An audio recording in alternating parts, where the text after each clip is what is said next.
Hello everyone, this is Greg Mersko with the RPAC Art Center and Gallery. Just letting you know there's going to be a workshop. It's the second part of the InDesign Publications creation workshop.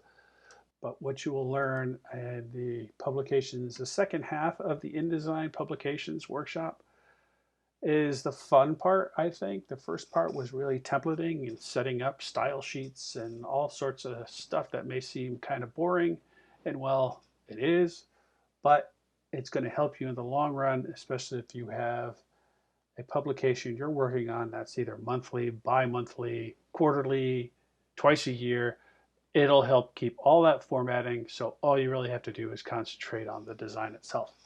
And I'm going to go real quick and show you how I would design a cover. I've already created my logo. I have some secondary cover lines here.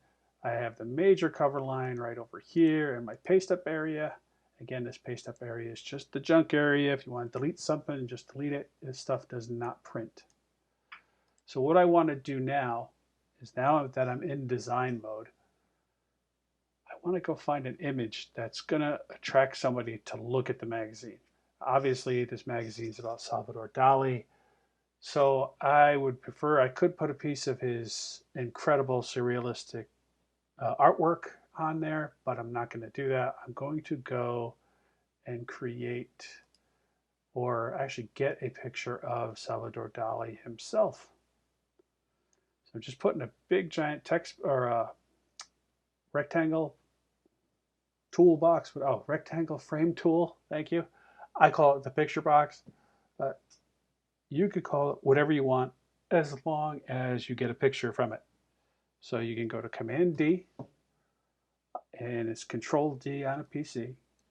And I'm going to try to find a good picture of Salvador Dali. Salvador Dali is very famous for his handlebar mustache. Really weird pictures of Salvador Dali. Dali as he's older. That's kind of cool. Maybe I can work with that one. There's old Salvador Dali. Really pretty funky pictures of Salvador Dali. There's dead Salvador Dali, just in case you're interested. Let's go find a nice picture. Young Salvador Dali, some of his artwork. All sort of cool images of Salvador Dali. I kind of like this one. Yeah, let's do this one. So I'm going to bring this one in. So all I'm doing is I'm importing it. Remember what I said, that InDesign is the Motel 6 for all the Adobe programs, especially Photoshop and Illustrator. So this Photoshop file, which is a bitmap file, is going to stay overnight or whatever at the Motel 6 InDesign. So I'm going to go and open it up. Now I've imported that picture, and InDesign sees it, reads it, and says, okay, I'm going to use this and let's design with it. Obviously, it's too small. If this were an actual print periodical or publication, the bitmap file would have to be 300 dpi or ppi, sorry, and it would have to be big just so it wouldn't pixelate when I enlarged it, because if that happens, the picture looks horrible. I'm just grabbing the corner, clicking and dragging. Now you can see it pixelating a little bit on the edges, but I'm okay because this is just a class. I'm not going to go and print this or sell it or anything. I'm going to grab the corner again, holding shift and clicking and dragging so it meets my bleed lines. So I'm telling the printer, yep, I want this to bleed off the page. And now you're dealing with, okay, here's the size of the picture compared to the size of the cover. So you have to navigate around to figure out, okay, where does this look the best?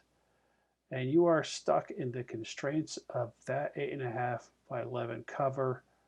So if your picture is really horizontal, you've got to blow it up pretty big and crop out probably areas that you don't want to. So you really want to kind of look for a image that's not landscape, but more portrait, a lot more vertical. So I'm going to put it right about there. Now, this picture box is over all my type, so I'm just going to go and send it to the back. So I go to Object, Arrange, Send it back. All my stuff is back and pretty much impossible to read. I'm going to put this in here because that's my major cover line. Here's my minor cover lines. This is all very, very tough to read, so I have to fix that. Well, let's do the old rule where they say when in doubt, knock it out.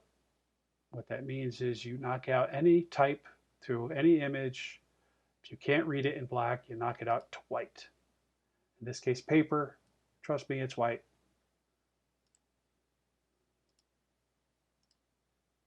And now I'm going to go my logo itself because I can't read that D at all.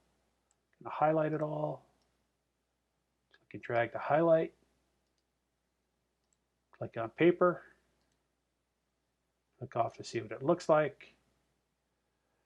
So now my cover lines, here's my secondary cover lines. I'm actually going to take those and I'm going to move them down. I've already flushed them to the right. I'm just going to move them down here, lined up with the eye in Dolly, not this eye. And I'm going to just bring them right down to here. Make so they're kind of centered in that corner. Just makes a nice shape. That looks pretty good, but I still think I want something to divide them up. So I'm going to grab my line tool. I'm just going to make a rule in here.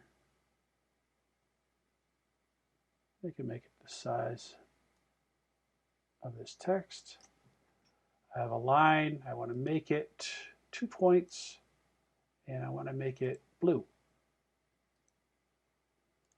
So there's my line, 2 points, and it's blue. Still can't read this, which is my major cover line, who I always make bigger. So again, I'm going to try white. And I always mess with the type on these just to make them a little more interesting so people are like looking at the magazine are like, wow, I really want to read this. Just make it a little bit different to attract attention.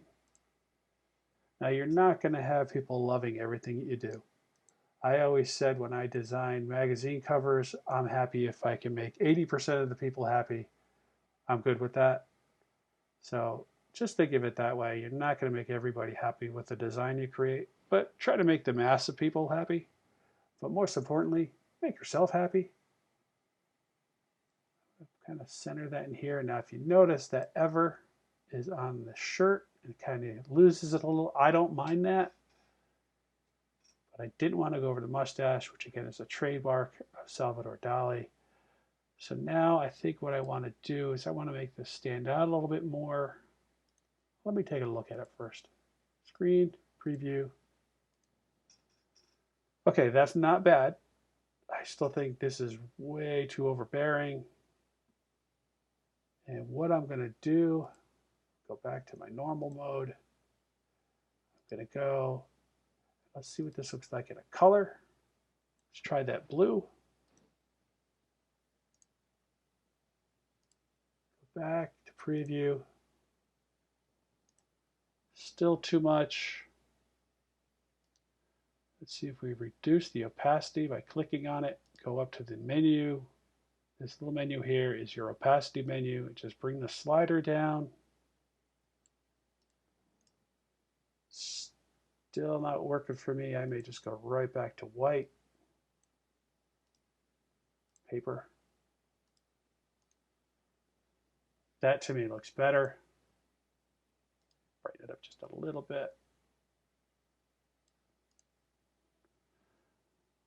And let's put like a little cool effect on it just so people can read it. So I'm going to go to Object. Make sure I have it selected. Object, Effects. Let's go to Drop Shadow.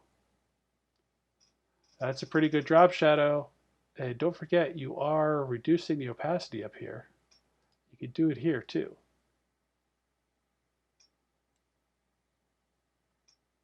follow your light source. So I see the light source hitting Salvador Dali's head. So I'm going to put my light source coming from left and down. So the shadow should be underneath the right and bottom of the word Dali. So you do that with this. If you notice that this little area is your global light, it'll just show where your light source is coming from. So now I'm saying the sun is coming from the left and down. That looks pretty cool. I think the word ever still bothering me here a little bit, so I'm going to put a drop shadow there. Go to effects, drop shadow. Again, you want that light source going the same way. That looks pretty good. And there you have it. Here's your cover. Salvador Dali, the greatest surrealist artist. Sorry if I spelled something wrong. Surrealist artist, greatest surreal artist ever. Just ask Salvador, he would tell you. So, yeah, that's what I got for the cover. That's kind of what you're going to learn, amongst other things, like a table of contents and a feature design. So I hope you guys join me for the workshop. It's a lot of fun, and you'll create some really neat magazine stuff, and you can use that information for anything from brochures, newsletters, anything. So I hope you join me, and I just want you to have a good day.